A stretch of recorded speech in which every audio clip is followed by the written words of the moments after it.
Chris Hensley is a registered representative of Cambridge Investment Research, Inc., a broker-dealer member of FINRA SIPC, investment advisor representative of Cambridge Investment Research Advisors, Inc., a registered investment advisor. Cambridge and Houston First Financial Group are not affiliated. Good morning, everybody. You're listening to KPFT 90.1 Money Matters here in Houston, Texas, and we are live 11 a.m. is what I'm so used to saying every single Friday. However, we are still in COVID lockdown and quarantine. So I am broadcasting live from the bedroom in my home. We have a fantastic guest here today. We have Ron Lieber, and let me talk about the book for just a moment. Sending a Teenager to a Flagship State University for 4 years of an on-campus living costs more than $100,000 in many parts of the United States. Meanwhile, families of freshmen attending scores of selective private colleges will spend triple that, just over $300,000. It's a hard pill to swallow, but the cost of college is probably the biggest expense that a family will incur over its entire lifetime. And add to this effect COVID-19 crisis on incomes, and the stakes are even higher. Ron, welcome to the show. Hey, thanks for having me. Absolutely. If you are a longtime listener, you know we reserve just the first few minutes of the show to tell you a little bit about what's going on in the Houston and the Gulf Coast area. I don't really have very many calendar updates for you because, as I said, we are still under COVID lockdown. I was hoping to bring you an update from Houston Money Week, as I'm part of the leadership team on that, and we did have an appointment or a meeting last week for that. However, here in Texas, we had snow and ice, and so the day that we were supposed to meet, that was most of the people were without lights and we're not able to meet. So hopefully next month we'll get you an update on that. This is one of the things that we've talked about constantly through Houston Money Week, being in the Gulf Coast region. Disaster preparedness. Most of the time we think hurricane. Nobody had snow and ice on our radar, but that's one of the things we'll keep on there. So with that, let's go ahead and do a deep dive into Ron's book, The Price You Pay for College, an entirely new roadmap for the biggest financial decision your family will ever make. Ron, can you tell us a little bit about yourself so listeners can get to know you a little better? Sure. Chicago native, graduate of Amherst College in Amherst, Massachusetts. I was on need-based financial aid there myself. I'm the parent of 2 girls, ages 15 and 5, so, knocking on the door of college pretty soon ourselves. I have always been a business journalist since 1994 when I started at Fortune magazine when I moved to New York City. Went from Fortune to Fast Company to the Wall Street Journal to the New York Times. Have been writing about personal finance full-time since 2002 with the specialty in topics that involve large amounts of money, a lack of real transparency in the systems that are involved, and also stuff where a lot of emotions tend to get involved and can cloud clear-headed thinking and decision making. That what you just described was all the fun stuff of finance. Let's dive right into it. Let's start. Why did you write The Price You Pay for College? Well, there were a whole bunch of reasons.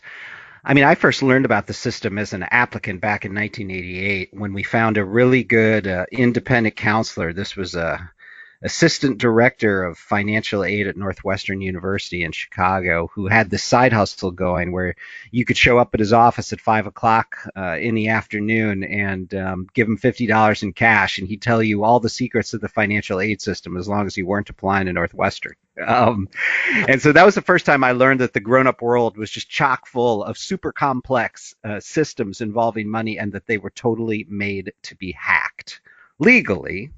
Right? This guy didn't want us crossing over any lines, but it was a good lesson for me. So, no surprise that I grew up to be the person whose beat in journalism was beating the system. Flash forward to becoming a dad. I start writing at the time at the Wall Street Journal a lot about how to save for college. 529 plans weren't all that good back then, kind of expensive. The investment choices weren't so great, not enough index funds. A lot of that has improved. 2008, 2009, by them at the New York Times. whole bunch of kids start washing out of the SMUs and the USCs and the NYUs of the world with $100,000 in undergraduate student loan debt. That is too much. And they were getting that debt without a cosigner, often as teenagers. So some of that's been solved for, but we have 1.7 trillion with a T trillion dollars in student loan debt in this country, and growing at roughly the pace of $100 billion a year. And so we started writing a lot about that. But then what changed, years later and in sort of increasing numbers, is I started to get all of these calls each spring from parents who did not understand why they weren't getting any aid or discounts, had made promises to their kids that all of a sudden they couldn't keep. They were getting some discount offers for something known as merit aid, which they did not understand and no one had explained to them. And they couldn't figure out, all right, my kid's gotten into UT Dallas, right? Pretty happy about that. Probably going to cost $100,000 a year. They also got into SMU, right? Got some merit aid over there. Maybe that's going to be discounted to $200,000. And then they got into Tulane University, and they really want to go to Tulane, right? But they didn't get any discount offer there, and my family earns too much to get any need-based aid. So that's going to be $300,000. So where is the big data set that tells me why Tulane is $100,000 better than SMU and $200,000 better than UT Dallas, right? And it turns out that that data set doesn't exist. We're all flying blind, and the colleges hope that we will not ask good questions about value. And I thought, wow, you idiot, right? You've been spending all this time writing about how to save for college and how to pay for college, but you missed the most important question of all, which is what to pay for college. And as soon as I reframed it for myself that way, I knew that there was no way to answer it in one newspaper column in the New York Times or 5 or 10. It was going to need a book. I love it. I love it. Ask good questions about value. People hate it when you ask questions. Those are the right questions to ask. Very, very important stuff. So I'm going to ask kind of a naive question here. Why is college cost so much? Well, so we need to have a few words about words here, right? Because there are the costs that college face to educate a student, right? And then there is the price that they list on the website, the sort of the list price, the cost of attendance, right? And then there is the net price that people actually pay. And it is true that the list price has gone up at way higher than the rate of inflation over the last couple of decades. The net price has also gone up, but not quite as high, not quite an outrageous of a rate. And that's because a whole bunch of people get discounts. Like 90% of people who go to private universities or colleges get some kind of a discount. People at public colleges also get discounts, right? So we have to start there, right? And then there is the question, right, of like, well, why does this need to cost what it costs? Now, let's not forget that anytime we want to, we can go to the ballot box and vote for politicians who will raise taxes enough to make higher education free. We can do that, right? We get the policies that we vote for at the ballot box.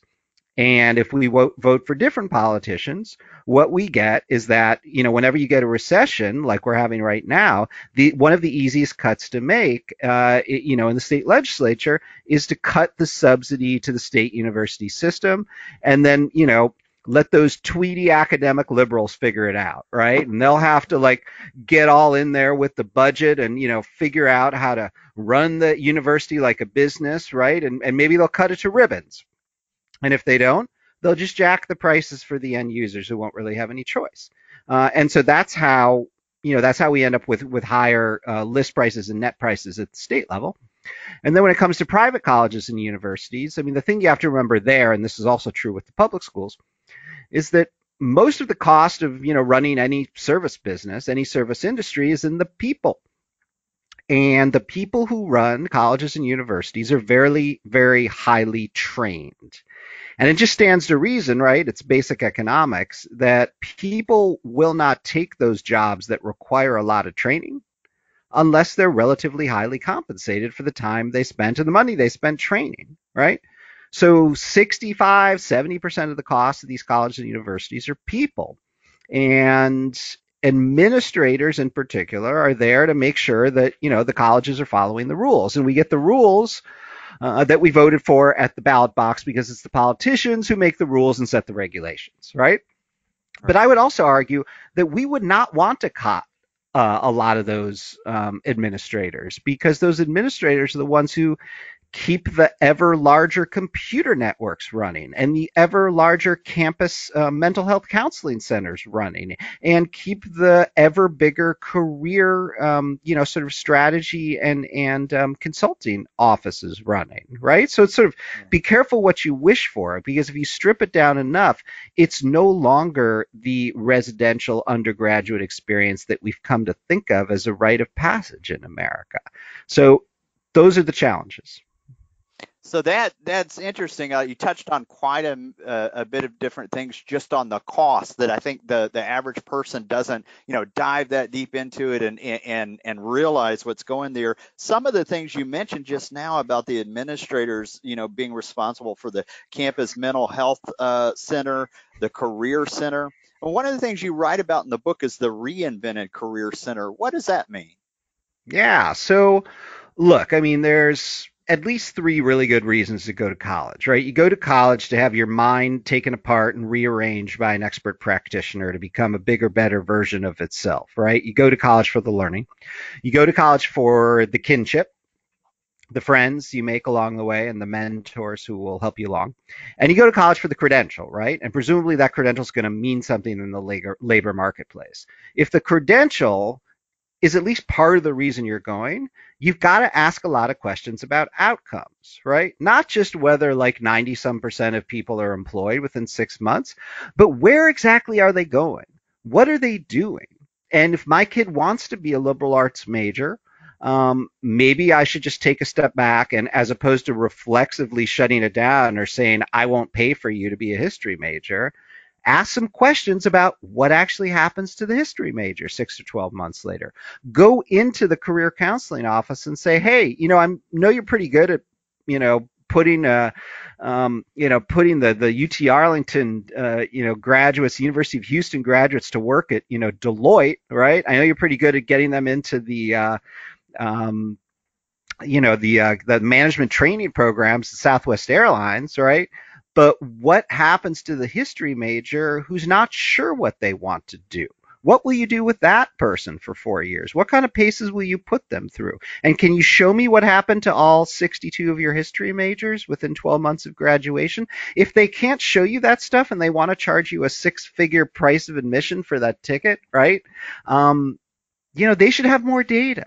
Right. And so the colleges realize this, and they have kind of taken apart and rebuilt their career centers to try to make them, more interactive and more hands-on, and, offer more of a high touch experience. But if part of what you're paying for is the outcome, right, then you deserve to ask some questions, and you deserve to get some answers.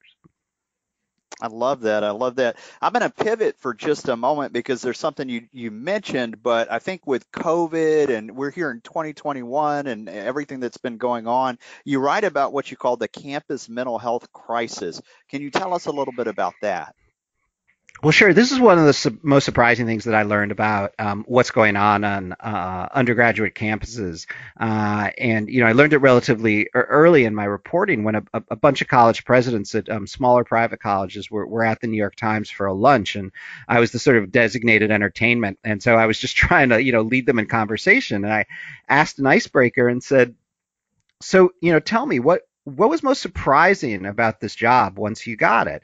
And, I was expecting to hear, something about like fundraising, because the dirty little secret of those gigs is that if you're a college or university president, you spend like 70% of your time, out with like your hat in hand, trying to get some rich person to, to donate to the endowment.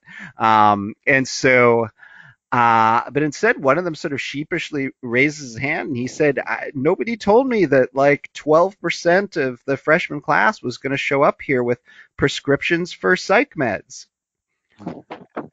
And all of a sudden there was like a rumble in the room, and we were off and running having this whole conversation about mental health that I had not expected to be having. Look, here's what's happened in just a generation since you and I were adolescents, right? There is a lot more awareness of and a lot less stigma around mental health diagnoses and mental health care. Moreover, the drugs are just way better than they used to be. So people who are really sick or who have a pretty severe diagnosis are now able to medicate themselves to the point where they actually can get to and through college successfully. This is great, right? This is something we should celebrate. But these people are, in fact, technically disabled, right? There was a Wall Street Journal story that a couple of years ago, it showed that, like 25% of the undergraduates, some of the most selective colleges and universities were, in fact, categorized as disabled people, and it was largely because of mental health diagnoses, right? And so you've got to have a really good mental health counseling center to continue to care for those folks and to diagnose the ones who have new issues. And a lot of issues, mental health issues, present themselves right during this time period, right? So you better be shopping for that if you're worried about how your kid is going to be cared for. And you want to make sure that that mental health counseling center is not oversubscribed, that people are not waiting 2 weeks for their first appointment, that they are not told they need to go 4 miles away to get the specialized care that they need, or you have to at least factor that into your choices. And that just wasn't something I was paying attention to until these presidents sort of opened my eyes to it. So I think that's extremely important in 2021 with what we've just experienced for the past year. And I know mental health issues are at a peak compared to where we were 2 years ago, right? So I also want to talk a little bit about the current administration as far as policies with college payments. Can you share some information about that or your thoughts on that? Yeah, very hard to tell where things are going. They talked a good game during the campaign about student loan forgiveness or cancellation. You can use either term depending on your politics, right? And whether that was going to be $10,000 or $50,000, whether it was going to be means tested or not. A lot of conversations around that. Other conversations about, free community college, or higher Pell Grants for people with lower incomes. So far, we haven't seen much. To cancel a bunch of student loan debt for millions and millions of people requires the expenditure of a great deal of political capital. And when the Senate is 50-50 and the House is, a handful of legislators away from tipping from Democrat control to Republican control, you want to pick and choose your spots. And it kind of looks like the Biden administration is going to sort of walk back from this stuff and not take their shot at, a big jubilee of debt forgiveness. But we'll see. We'll see. Hard to tell. But, the talk about, this happening has calmed down some in recent weeks. I think we'll have to put a TBD or to be determined on it and see what happens. I work specifically with teachers and university professors, and so when I would go out and do seminars, one of the questions they had 4 years ago to now is about the public forgiveness stuff, and there's been so much volatility around those topics. It's been like it's hard to answer those because of that. So here's what I'll say about that. I have done a ton of reporting on the public service loan forgiveness program. Deeply troubled. An equal opportunity screw up. The Democrats made a mess of it. The Republicans made a mess of it. Nobody's really, made an effort kind of structurally to fix the management and administration of it in the way that is necessary. But to the extent that anybody ever ends it altogether or replaces it with something different and more simple, the people who are already enrolled will be grandfathered in, right? Nobody's going to take that away in the middle. I mean, blood would run in the streets if they tried to do that. And even when, some very hardcore Republicans, wanted to take away the free money from, all of the people with graduate degrees who were going to have their debt dismissed because they were public servants, none of them were proposing to, yank the rug out from under people who are already enrolled in the program. Well, that's one thing good I can say there. Mm-hmm. So we just have about 6 more minutes before that we hit the tail end of the show here. But I wanted to get into some saving strategies as a either a parent or a student who is entering into college. What are some of those actionable saving strategies that we could think about? Yeah, so if you're a parent with a kid in utero, or one in a bundle waiting to be delivered from the adoption agency, don't put your head in the sand. I get that these numbers seem staggering, right? But you're probably not going to pay the list price. And any amount that you can save and any habits that you can start, in terms of regular saving, is a good thing, right? And the same thing's true if you've got younger kids.